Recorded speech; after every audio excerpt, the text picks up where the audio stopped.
Suryakanta versus Chandrakanta. ಒಂದಿನ ಸೂರ್ಯಕಾಂತ ಹಾಲಲ್ಲಿ ಕುತ್ಕೊಂಡು ನಾನು ಎಷ್ಟು ಒಳ್ಳೆ ಕೆಲಸ ಮಾಡಿದ್ರು ಕ್ರೆಡಿಟ್ ಅಲ್ಲ ನಮ್ಮ ಅತ್ತೆಗೆ ಹೋಗ್ಬಿಡುತ್ತೆ. ಊರಲ್ಲಿ ಎಲ್ಲಾರು ಅತ್ತೆನೆ ಮೆಚ್ಕೋತಾರೆ. ಈ ಸಲ ಹಂಗ್ ಮಾಡ್ಬಾರ್ದು. ಏನ್ ಮಾಡಿದ್ರು ಊರವರೆಲ್ಲ ನನ್ನನ್ನೇ ಮೆಚ್ಕೋಬೇಕು ಅಂತ ಅನ್ಕೊಂಡು ಏನ್ ಮಾಡ್ಬೇಕು ಹಂಗಂತಿರುವಾಗ ಬಾಲು ವೇಣು ಅಂತ ಇಬ್ರು ಹುಡುಗರು ಬರ್ತಾರೆ. ಆಂಟಿ ಆಂಟಿ ಯಾರು ಆಂಟಿ, ವಿನಾಯಕ ಚೌತಿಗೆ ಡೊನೇಷನ್ ಬರೀತೀರಿ ಅಂದ್ರಿ? ಡೊನೇಷನಾ? ನಾನ್ ಯಾವಾಗ ಹೇಳದ್ನೋ? ನೀವೇ ಅಲ್ವಾ ಆಂಟಿ ಅವತ್ ಬಂದ್ ಕೇಳಿದ್ದಕ್ಕೆ ವಿನಾಯಕನ್ನ ಹಿಡಿ ಆಮೇಲೆ ಕೊಡ್ತೀನಿ ಅಂದ್ರಿ? ಅದನ್ನ ನೀವಿನ್ನೂ ಜ್ಞಾಪಕ ಇಟ್ಕೊಂಡಿದೀರಾ? ನಾನ್ ಅದನ್ನ ಅವತ್ತೇ ಮರ್ತೋಗ್ಬಿಟ್ಟೆ ಕಣೋ. ದುಡ್ಡು ಕೊಡ್ತೀನಿ ಅಂದ್ಮೇಲೆ ಹೆಂಗ್ ಮರೆಯಕ್ಕಾಗತ್ತ ಆಂಟಿ? ನೀವೇನಾದ್ರೂ ಮರಿತೀರಾ? ಕೊಡಿ ಆಂಟಿ. ಲೋ, ನಾಳೆ ಬೆಳಗ್ಗೆನೆ ಅಲ್ವೇನೋ ನಿಮರ್ಜನೆ ಮಾಡೋದು? ಇದ್ರಲ್ಲಿ ದುಡ್ಕೋಸ್ಕರ ಬಂದ್ಬಿಟ್ಟಿದ್ಯಾ? ಹೋಗಿ ಹೋಗಿ ನೆಕ್ಸ್ಟ್ ಇಯರ್ ನೋಡೋಣ. ಅದಕ್ಕೆ ಮಕ್ಳಿಬ್ರು ಶಾಕ್ ಆಗ್ತಾರೆ. Next year? ಲೋ ವೇಣು, ನೋಡ್ದೇನೋ ಇವಾಗ ಬಂದ್ ಕೇಳಿದಾಗ್ಲು ಆಮೇಲೆ ಬನ್ನಿ ಅಂತ ಹೇಳಿದ್ಲು. ಇವಾಗ ಬಂದ್ ಕೇಳಿದ್ರೆ ಬರೋ ವರ್ಷ ಕೊಡ್ತೀನಿ ಅಂತ ಹೇಳ್ತಿದ್ದಾಳ್ ನೋಡೋ. ಅರ್ಥ ಆಯ್ತು ಬಿಡಿ ಆಂಟಿ ನಿಮ್ ಕತೆ. ಬೇಡ ಬಿಡಿ, ನಿಮ್ ಚಂದಾನು ಬೇಡ ಏನು ಬೇಡ ಹಂಗಂತ ಹೇಳಿ ಅಲ್ಲಿಂದ ಹೋಗ್ತಿರುವಾಗ ಅವಾಗ್ಲೇ ಅಲ್ಲಿ ಬಂದಿರುವ ಸೂರ್ಯಕಾಂತ, ಲೋ ಲೋ ಇರೋ, ಹಾಯ್ ದೊಡ್ಡ ಆಂಟಿ ಬಂದ್ರು. ನಿನ್ಗೇನಾದ್ರೂ ಬುದ್ಧಿ ಇದೆಯೇನೆ? ಮಕ್ಕಳಿಗೆ ದುಡ್ಡು ಕೊಡ್ತೀನಿ ಬಾ ಅಂತ ಹೇಳಿ ಬರೋ ವರ್ಷ ತಗೊಳ್ಳಿ ಅಂತ ಹೇಳ್ತೀಯಾ?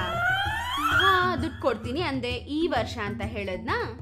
ನಿನ್ನಂತವಳು ಊಟ ಹಾಕ್ತೀನಿ ಅಂತ ಸುಣ್ಣ ಹಾಕದ್ಲಂತೆ. ತಗೊಳ್ಳಿ, ಈ ದುಡ್ಡು ತಗೊಂಡು ನಿಮರ್ಜನೆ ಚೆನ್ನಾಗ್ ಮಾಡಿ ಆಯ್ತಾ? ಹಂಗಂತೇಳಿ ಮಕ್ಕಳಿಗೆ 500 ರೂಪಾಯಿ ಕೊಡ್ತಾಳೆ. ಅದನ್ನ ತಗೊಂಡು ಮಕ್ಕಳು ತುಂಬಾನೇ ಖುಷಿ ಆಗ್ಬಿಡ್ತಾರೆ. ಅದನ್ನ ನೋಡಿ ಚಂದ್ರಕಾಂತ ಮನ್ಸಲ್ಲಿ, ಹೋ ಹಂಗಾದ್ರೆ ಮಕ್ಕಳ ಮುಂದೆ ನೀವು ಒಳ್ಳೆಯವರಾಗಿ ನಾನು ಕೆಟ್ಟವಳ? ಅಮ್ಮ, ಈ ವಿಷಯ ಎಲ್ಲಾರ್ಗು ಗೊತ್ತಾದ್ರೆ ಅಷ್ಟೇ. ಇಲ್ಲ, ಹಿಂಗ್ ನಡೆಯೋದಕ್ಕೆ ನಾನ್ ಬಿಡೋದಿಲ್ಲ, ಹೇಳ್ತೀನಿ ರೀ ಹಂಗಂತ ಮನ್ಸನ ಅನ್ಕೋತಾ ಆಚೆ. ಸರಿ, ಅವ್ರೆಷ್ಟ್ ಕೊಟ್ರು? 500 ರೂಪಾಯ? ಆಯ್ತು ತಗೊಳ್ಳೋ, ಈ 1000 ರೂಪಾಯಿ ತಗೊಂಡು ಇನ್ನ ಚೆನ್ನಾಗ್ ಮಾಡ್ರಿ ನಿಮರ್ಜನೆ ಹಂಗಂತೇಳಿ 1000 ರೂಪಾಯಿ ಕೊಡ್ತಾಳೆ. ಮಕ್ಳಿಬ್ರು ಶಾಕ್ ಆಗ್ತಾರೆ. ಈ ಬುದ್ಧಿ ಆವಾಗ್ಲೇ ಇದ್ದಿದ್ರೆ ಚೆನ್ನಾಗಿರ್ತಿತ್ತಲ್ವಾ? ದೇವ್ರಿಗೆ ಎಷ್ಟ್ ಕೊಡ್ತೀವಿ ಅನ್ನೋದ್ ಮುಖ್ಯ ಅಲ್ಲ, 1 ರೂಪಾಯಿ ಕೊಟ್ರು ಅದು ಭಕ್ತಿಯಿಂದ ಕೊಡ್ಬೇಕ್ ಕಣೆ. ಅದನ್ ಬಿಟ್ಟೇನೋ ನನ್ ಮೇಲೆ ಸಾಧ್ಸೋಕೆ ಇವಳು ನಾನ್ 500 ರೂಪಾಯಿ ಕೊಟ್ರೆ ಇವಳು 1000 ರೂಪಾಯಿ ಕೊಡ್ತಾಳಂತೆ. ಅಯ್ಯೋ ಏನೋ ಅತ್ತೆ, ಇಷ್ಟು ದಿನ ಅತಿ ಆಸೆಯಿಂದ ಯಾವಾಗ್ಲೂ ಎಲ್ಲರ ಹತ್ರ ಕೆಟ್ಟ ಹೆಸರು, ಅದ್ರಿಂದ ಇನ್ಮೇಲಾದ್ರೂ ಒಳ್ಳೆ ಹೆಸರು ತಗೊಳ್ಳೋಣ ಅಂತ ನಿಮ್ಗಿಂತ ಜಾಸ್ತಿ ದುಡ್ಡು ಕೊಟ್ಟೆ ಅಷ್ಟೇ.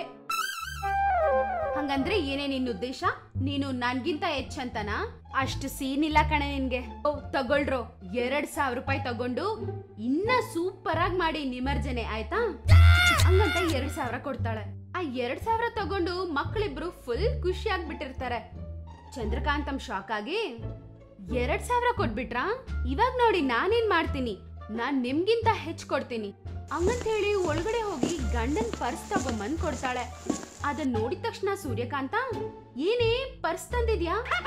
ಹೌದು, ನಾನ್ ನಿಮ್ಗಿಂತ ಹೆಚ್ಚಾಗಿ ಕೊಡ್ಬೇಕು ಅಂತ ಫಿಕ್ಸ್ ಆಗ್ಬಿಟ್ಟಿದೀನಿ, ಅದಕ್ಕೆ ನನ್ ಗಂಡನ್ ಪರ್ಸ್ ತಗೊಬಂದ್ ಕೊಟ್ಟೆ. ಈಗ ನೀವೇನ್ ಮಾಡ್ತೀರಾ?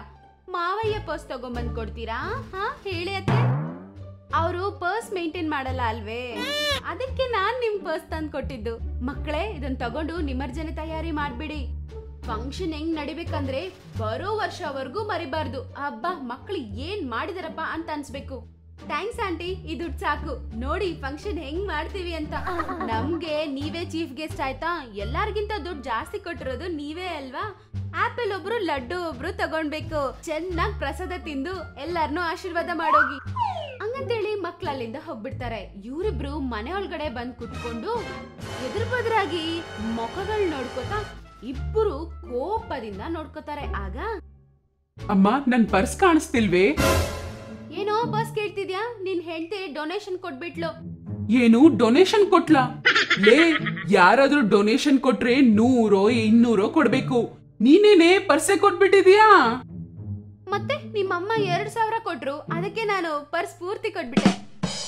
ಅಮ್ಮ 2000 ರೂಪಾಯಿ ಕೊಟ್ಟಿದಾರಂದ್ರೆ ಅದಕ್ಕೆ ಏನೋ ಕಾರಣ ಇರುತ್ತೆ. ಅದಕ್ಕೆ ನೀನು ನನ್ ಪರ್ಸ್ ಕೊಟ್ಬಿಡ್ತೀಯೇನೆ?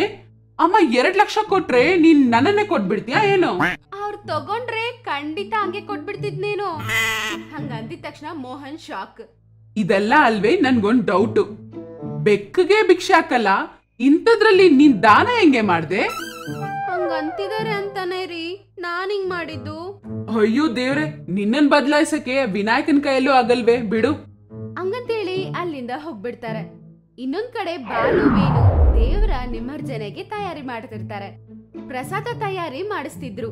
ದೇವರ ಮೆರವಣಿಗೆಗೋಸ್ಕರ ಟ್ರ್ಯಾಕ್ಟರ್ ಬಾಡಿಗೆಗೆ ಮಾತಾಡಿ ಚೆನ್ನಾಗಿ ತೊಳೆದು ಹಸಿರು ಎಳೆಗಳು ಕಟ್ಟಿ ಟ್ರ್ಯಾಕ್ಟರ್ನ ಅಲಂಕಾರ ಮಾಡ್ತಿರ್ತಾರೆ.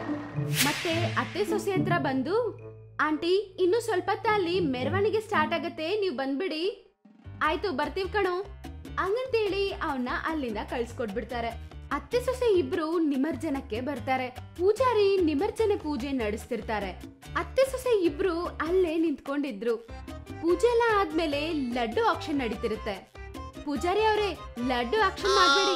ಅದೇನಪ್ಪ, ನಿಮ್ಮಲ್ಲಿ ಯಾರಾದ್ರೂ ತಗೋತೀರಾ ಏನು? ಹೌದ್ ಪೂಜಾರಿ ಅವರೇ, ನಮ್ಮ ಹತ್ರ ದುಡ್ಡಿಲ್ದೆ ಗಣೇಶನ ಇಟ್ವೋ ಇಲ್ವೋ ಅಂತ ಕಷ್ಟಪಟ್ಟು ಇಟ್ವಿ. ಆದ್ರೆ ಇವಾಗ ಈ ತಯಾರಿ ಎಲ್ಲ ಇಷ್ಟು ಗ್ರ್ಯಾಂಡ್ ಆಗಿ ಮಾಡಿದಿರ್ವಂದ್ರೆ ಇದಕ್ ಕಾರಣ ಇವ್ರೆ. ಇವ್ರಿಬ್ರು ಡೊನೇಷನ್ ನಾನ್ ಹೆಚ್ಚಾಗ್ ಕೊಡ್ತೀನಿ ನೀನ್ ಹೆಚ್ಚಾಗ್ ಕೊಡ್ತೀನಿ ಅಂತ ಪೋಟಿ ಮೇಲೆ ಪೋಟಿ ಹಾಕೊಂಡು ನಮ್ಗೆ ದುಡ್ಡು ಕೊಟ್ರು. ಅದಕ್ಕೆ ಆಕ್ಷನ್ ಮಾಡಿ ಕೊಡೋ ವಸ್ತು ಎಲ್ಲ ಇವ್ರಿಬ್ರಿಗೆ ಕೊಟ್ಬಿಡೋಣ. ಬಾಲು ಹೇಳಿದ ಮಾತ್ ಕೇಳಿ ಅತ್ತೆ ಸೊಸೆ ಇಬ್ರು ಶಾಕ್ ಆಗ್ತಾರೆ. ಪೂಜಾರಿ ಅವರು ಬಾಲು ಹೇಳಿದ ಮಾತ್ನ ಕೇಳಿ ಮೆಚ್ಕೊಂಡು, ಚೆನ್ನಾಗ್ ಹೇಳಿದ್ರಿ, ಇದೆಲ್ಲ ನಾನು ಅವ್ರಿಗೆ ಕೊಟ್ಬಿಡ್ತೀನಿ. ಅಮ್ಮ ಬಂದ್ ತಗೊಳ್ಳಿ ಅಮ್ಮ. ಹಂಗಂದಿದ ತಕ್ಷಣ ಚಂದ್ರಕಾಂತ, ಒಂದ್ ಕ್ಷಣ ರೀ, ನನ್ ಗಂಡನ್ ಕರಿತೀನಿ, ಇದು ಅವ್ರ ಕೈಗೆ ಕೊಡ್ಬೇಡಿ. ಆಯ್ತಮ್ಮ, ಕರ್ಸಿ. ಹಂಗಂದಿದ ತಕ್ಷಣ ಅವಳು ಓಡೋಡ್ತಾ ಮನೆಗ್ ಹೋಗಿ ಹಾಲಲ್ಲಿ ಮೋಹನ್ ಕೂತಿರ್ತಾನೆ. ರೀ ರೀ ಬೇಗ ಬನ್ನಿ. ಎಲ್ಲಿಗೆ? ವಿನಾಯಕನ ನಿಮಜ್ಜನ ಹತ್ರ. ಏನಕ್ಕೆ? ಅಲ್ಲಿ ನನ್ ಜೇಬಕ್ ಕೈ ಹಾಕಕ್ಕ? ಅಯ್ಯೋ ಬನ್ನಿ ಹಂಗಂತೇಳಿ ಕೈ ಹಿಡ್ಕೊಂಡು ನಿಮಜ್ಜನೆ ನಡೆಯೋ ಜಾಗಕ್ಕೆ ಕರ್ಕೊಂಡ್ ಬರ್ತಾಳೆ. ಮೋಹನ್ ಆಶ್ಚರ್ಯದಿಂದ ನೋಡ್ತಿರ್ತಾನೆ. ಪೂಜಾರಿ ಅವರು, ಅಯ್ಯ, 11 ದಿನ ಪೂಜೆ ಮಾಡಿರುವ ಲಡ್ಡು ಮತ್ತೆ ಮಿಕ್ಕಿರೋದೆಲ್ಲ ಈ ಮಕ್ಕಳು ನಿಮ್ಗೆ ಕೊಡ್ಬೇಕು ಅಂತ ಆಶಿಸ್ತಿದ್ದಾರೆ. ನಿಮ್ ಹೆಂಡತಿ ನಿಮ್ ಕೈಯಿಂದ ತಗೋಬೇಕಂತ ಇಷ್ಟಪಡ್ತಿದ್ದಾರೆ. ತಗೊಳ್ಳಿ ನೈನಾ. ಹಾ, ಅದನ್ ಕೇಳಿ ಮೋಹನ್ಗೆ ಶಾಕ್. ಅದೇ ಶಾಕ್ ಅಲ್ಲಿ ಮುಂದೆ ಹೋಗಿ ಅವ್ರು ಕೊಟ್ಟಿದ್ದೆಲ್ಲ ತಗೋತಾರೆ. ಆಮೇಲೆ ಮಕ್ಕಳೆಲ್ಲರೂ ಸೇರಿ ವಿನಾಯಕನ್ನ ಟ್ರ್ಯಾಕ್ಟರ್ಗೆ ಹಚ್ತಾರೆ. ಗಣಪತಿ ಬಪ್ಪ ಮೋರಿಯ, ಗಣಪತಿ ಬಪ್ಪ ಮೋರಿಯ ಹಂಗಂತ ಹೇಳಿ ದೇವ್ರನ್ನ ಟ್ರ್ಯಾಕ್ಟರ್ಗೆ ಹಚ್ತಾರೆ. ಹಂಗಂತೇಳಿ ಊರೆಲ್ಲ ಮೆರವಣಿಗೆ ಮಾಡಿ ಅದೇ ಊರ್ ಕೊಲದಲ್ಲಿ ನಿಮಜ್ಜನೆ ಮಾಡ್ತಾರೆ. ಅತ್ತೆ ಸೊಸೆ ಇಬ್ರು ಪೂಜೆ ಮೆರವಣಿಗೆ ಎಲ್ಲ ಮುಗಿಸ್ಕೊಂಡ್ ಮನೇಲಿ ಬಂದ್ ಕುತ್ಕೋತಾರೆ. ಆಗ ಮೋಹನ್, ಅಮ್ಮ, ಮದ್ವೆ ಆಗಿದ್ದಿಷ್ಟು ದಿನಕ್ಕೆ ನೀನ್ ಮಾಡಿರೋ ಒಂದೇ ಒಳ್ಳೆ ಕೆಲ್ಸ ಇದೇನೆ. ಇದರಿಂದ ನಡೆದಿದ್ದು ಎಲ್ಲ ಒಳ್ಳೇದೆ. ಏನಂತೀಯಮ್ಮ? ಅಷ್ಟೇ ಅಲ್ವಾ? ಏನೇ ಚಂದ್ರ, ಇವಾಗ ನಿಂಗ್ ಸಂತೋಷವಾಗಿದ್ಯಾ? ಎಲ್ಲರೂ ನಿನ್ನ ಮೆಚ್ಕೊಂಡ್ರಲ್ವಾ? ಹೌದತ್ತೆ, ನನ್ಗೆ ತುಂಬಾನೇ ಸಂತೋಷವಾಗಿದೆ. ಮತ್ತೆ ನನ್ಗೊಂದ್ ಡೌಟ್ ಅತ್ತೆ, ನಾನ್ ಯಾವಾಗ್ಲೂ ಏನಾದ್ರೂ ಮಾಡಿದ್ರೆ ನನ್ನನ್ನ ನೆಲೆಸ್ತೀರಲ್ವಾ? ಇವಾಗ ಮಾತ್ರ ಪರ್ಸ್ ಕೊಡುವಾಗ ಯಾಕೆ ನನ್ನ ತಡೆದಿಲ್ಲ ನೀವು? ಅದಾ, ನನ್ ಮಗ ಹೇಳ್ದ ಅಲ್ವೇನೆ, ಅಮ್ಮ ಏನ್ ಮಾಡಿದ್ರು ಅದ್ರ ಹಿಂದೆ ಒಂದ್ ಕಾರಣ ಇರತ್ತೆ ಅಂತ. ಆ 2000 ಏನಕ್ ಕೊಟ್ಟೆ? ಮಾಡ್ದೆ ಸಹಾಯ ಮಾಡ್ಬೇಕು ಅನ್ಕೊಂಡೆ. ಅದು ದೇವರ ನಿಮಜ್ಜನಕ್ಕೆ. ನೀನ್ ಮಾಡಿರೋ ತಪ್ಪಲ್ಲ, ಇವಾಗ ಪರಿಹಾರ ಆಗೋದಕ್ಕೆ ದೇವ್ರೆ ನಿನ್ ಕೈಲಿ ಹಿಂಗ್ ಮಾಡಿಸ್ಕೊತಿದ್ದಾರೆ ಅಂತ ನಾನು ಸುಮ್ನಾದೆ ಅಷ್ಟೇ. ಇನ್ನೊಂದ್ ವಿಷಯ ಕಣೆ ಚಂದ್ರ, ಜ್ಞಾಪಕ ಇಟ್ಕೋ, ಎಲ್ಲಾ ವಿಷಯದಲ್ಲೂ ಹಿಂಗ್ ಮಾಡ್ಬಾರ್ದು. ಅರ್ಥ ಆಯ್ತಾ? ಅರ್ಥ ಆಯ್ತತ್ತೆ. ನಾನ್ ಮಾತ್ರ ಫುಲ್ ಖುಷಿ. ಹೆಂಗ ಹಂಗೆ ನೀವ್ ನನ್ನನ್ ಮೆಚ್ಕೊಂಡ್ರಲ್ವಾ, ಅದ್ ಸಾಕು. Thank you Ganesha. ಹಂಗಂತ ಅನ್ಕೊಂಡು ಇಬ್ರು ಒಬ್ಬರ ಮುಖ ಒಬ್ರು ನೋಡ್ಕೋತಾ ನಕ್ಕೋತಾ ಇರ್ತಾರೆ.